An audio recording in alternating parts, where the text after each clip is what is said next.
Have you ever wondered why a satellite launched decades ago keeps circling the Earth without anyone having to go up periodically to push it so it does not fall? It is one of those questions that seem trivial until you stop to think about them seriously, because the answer touches on some of the deepest and least intuitive concepts in all of classical physics. Most people assume that satellites remain in orbit because they are very far from Earth and gravity up there is weak. But this explanation is completely wrong. And the fact that it is so common perfectly illustrates how much effort it costs human intuition to adapt to the physics of motion in space. Gravity at the altitude of the International Space Station, which orbits approximately 400 kilometers above Earth's surface, is approximately 90% of gravity at the surface. The astronauts aboard the station do not float because there is no gravity. They float because they are in perpetual free fall. And that distinction between the absence of gravity and perpetual free fall is precisely the core of everything that makes it possible for a satellite to remain in orbit for years, decades, or in some cases centuries without any form of active propulsion. The correct understanding of what keeps a satellite in orbit begins with understanding what an orbit is in physical terms. An orbit is not a position in space. It is a state of motion.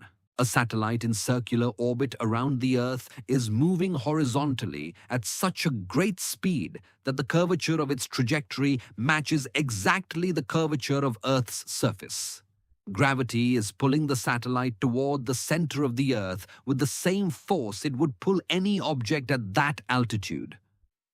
But the satellite is moving so fast horizontally that by the time gravity has pulled it down enough to descend 1 meter, the satellite has already moved horizontally far enough that that meter of descent has only brought it closer to the curved surface of the Earth by the exact amount the surface has curved away from it. The net result is that the satellite never gets closer to or farther from the surface, but maintains a constant altitude while moving along its circular trajectory. And for this to work at a given altitude, the horizontal velocity has to be exactly right.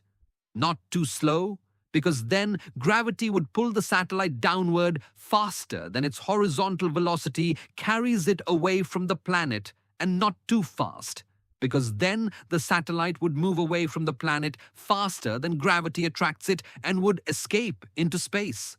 This orbital velocity has a very specific value for each altitude, determined by the balance between the gravitational force and the centripetal acceleration needed to maintain the circular trajectory. At the altitude of the International Space Station, that velocity is approximately 7,700 meters per second, just under 8 kilometers per second. At that speed, the station completes one orbit around the Earth every 90 minutes or so, which means the astronauts aboard see sunrise and sunset 16 times every terrestrial day. At greater altitudes, the required orbital velocity is lower. Because gravity is weaker and less horizontal, velocity is needed to balance it with the centripetal acceleration required for the circular trajectory. Communications satellites in geostationary orbit, at 35,786 kilometers in altitude, move at approximately 3,070 meters per second and take exactly 24 hours to complete one orbit, which makes them appear stationary over a fixed point on Earth's surface when observed from the ground. The reason a satellite can maintain this state of motion for years without active propulsion is that in the vacuum of space, there is no force to slow it down. On Earth's surface, any horizontally moving object eventually stops because air friction and friction with the ground convert its kinetic energy into heat. But in space, at sufficiently high altitudes where the atmosphere is practically non-existent, there is no air friction, no resistance, and therefore no mechanism to remove energy from the satellite. Newton's first law states that an object in motion remains in motion at constant velocity in a straight line unless a net force acts on it. In the case of the satellite, gravity does act on it, but gravity does not slow the satellite's orbital motion because it acts perpendicularly to the direction of motion at every instant of the circular orbit. A force perpendicular to the motion does no work on the object, does not change its kinetic energy, and therefore does not change its speed. It only changes the direction of the motion, which is exactly what gravity does with the satellite. It keeps it continuously curving along its circular trajectory without slowing it down. The result is that the satellite's orbital energy is conserved indefinitely, and the satellite can keep orbiting forever without anyone having to add energy to the system. But this idealized description of a perfectly conserved orbit ignores several real sources of perturbation that in practice limit the orbital life of satellites in low orbits and require periodic corrections for satellites in higher orbits. The most important of these perturbation sources for satellites in low orbit is the residual aerodynamic drag from the uppermost layers of Earth's atmosphere. Although the atmosphere at 400 kilometers of altitude is extraordinarily tenuous, with a density that is many orders of magnitude lower than the density at sea level, it is not completely zero. There are enough gas molecules to exert a drag force on the satellite that, while tiny compared to the gravitational force, acts continuously in the direction opposite to the satellite's motion and therefore does negative work on it, slowly extracting energy from its orbit. This energy loss has a counterintuitive consequence. Rather than making the satellite move more slowly in its current orbit, it causes the satellite to fall to a lower orbit where the required orbital velocity is higher. The satellite then moves faster, but in a lower orbit.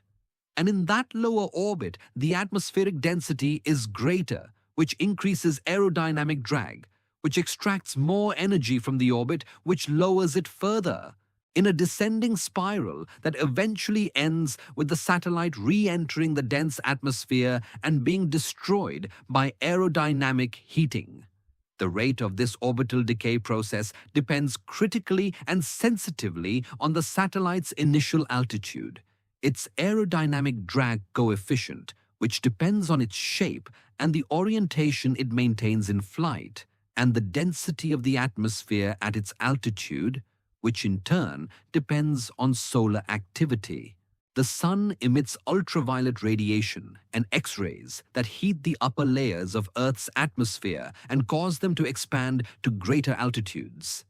During periods of maximum solar activity, which occur approximately every 11 years following the solar cycle, the atmospheric density at a given altitude can be 5 to 10 times greater than during periods of minimum solar activity. This means that the orbital decay of satellites in low orbit is significantly faster during solar maxima than during solar minima, and that the operational service life of a satellite in low orbit can vary considerably depending on what phase of the solar cycle it was launched in. The International Space Station, which operates at an altitude where aerodynamic drag is perceptible, needs periodic burns of its maneuvering rockets to raise its orbit and compensate for the continuous decay caused by residual atmospheric drag. Without these orbital maintenance burns, the station would fall into the atmosphere within a matter of years. The shape of Earth's gravitational field is another source of orbital perturbations that affects all satellites regardless of their altitude. Earth is not a perfect sphere. It is slightly flattened at the poles and bulging at the equator with an equatorial radius that exceeds the polar radius by approximately 21 kilometers. This non-spherical mass distribution creates variations in the gravitational force experienced by the satellite along its orbit. because when the satellite passes over the equator, it is closer to the equatorial mass excess than when it passes over the poles. These gravitational variations produce an effect called nodal precession, which causes the plane of the satellite's orbit to rotate slowly around Earth's polar axis. For Earth observation satellites, this precession can be a problem that requires periodic corrections to maintain coverage of areas of interest.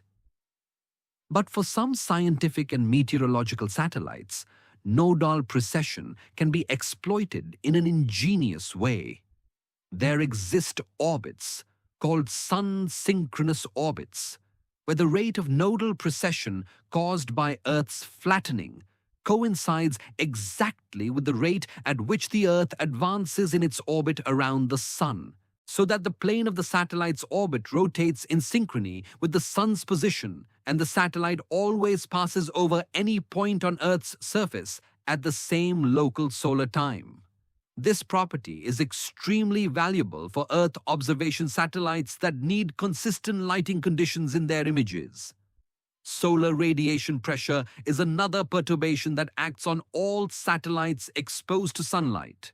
The photons of light emitted by the sun carry momentum, and when they impact the satellite's surface, they transfer that momentum to the satellite in the direction of the light's motion, which is the radial direction away from the sun.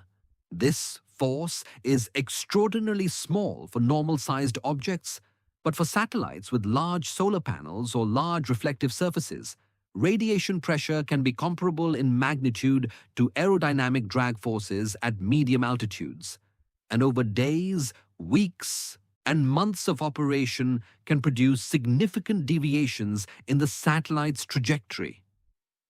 Navigation satellites in medium orbit, such as those of the GPS, GLONASS, or Galileo systems, are particularly sensitive to solar radiation pressure because they operate at altitudes where aerodynamic drag is negligible, but solar exposure is continuous, and their operators have to carefully model solar radiation pressure in their orbital propagation calculations to maintain the precision of the position data these satellites transmit to surface receivers.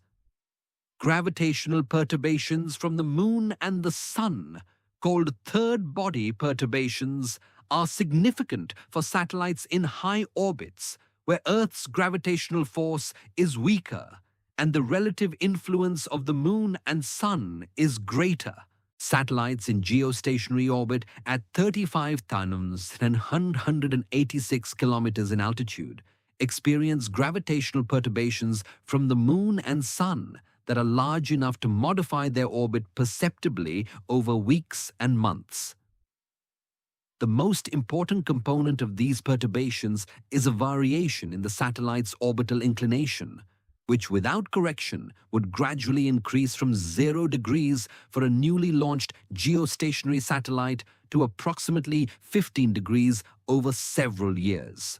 This inclination variation would cause the satellite to no longer remain stationary over a fixed point on Earth's surface, but instead appear to trace a figure-8 shape around its nominal position when observed from the ground.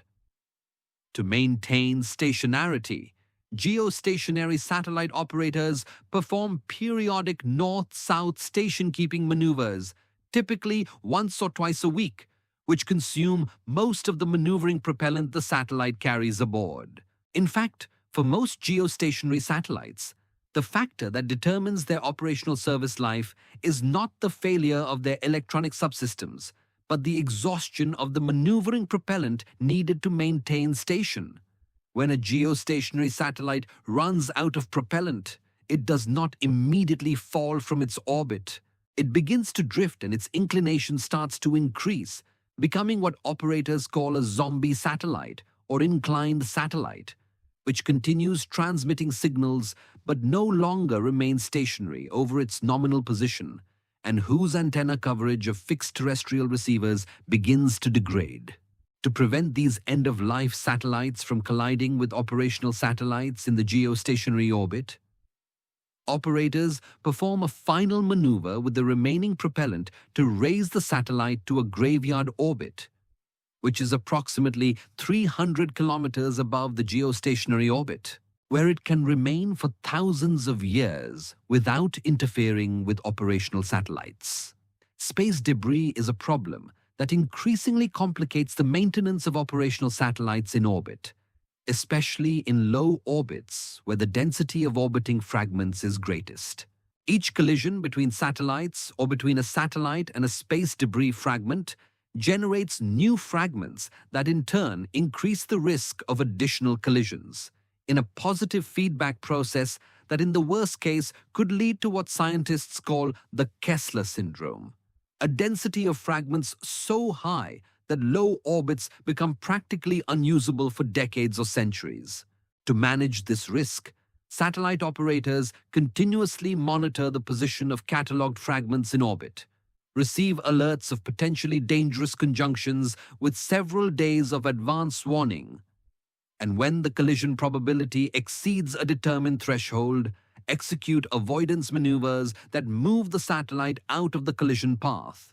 Orbital conjunction management has become a discipline in its own right within the space industry, with dedicated teams at every space agency and satellite operator who spend their days monitoring the catalog of orbiting objects and evaluating collision risks for each operational satellite. What the complete physics of orbital maintenance reveals when examined in all its depth is that the longevity of a satellite in orbit is not simply a passive consequence of having been placed in the right location with the right velocity. It is the result of active and continuous management that balances the natural perturbations of the orbital environment against the propellant and energy resources available aboard the satellite, within the constraints imposed by international regulations on space traffic management and space debris mitigation. Satellites that remain in orbit for decades do so because they were designed with enough propellant, enough electrical power, and enough redundancy in their critical systems to survive that environment for the intended time, and because their ground operators have managed those resources with the precision and foresight necessary to maximize operational service life within the physical limits imposed by the Tsiolkovsky equation and Newton's laws. The next time you look at the night sky and see a point of light moving slowly among the stars, remember that what you are seeing is not simply an object passively floating in the void.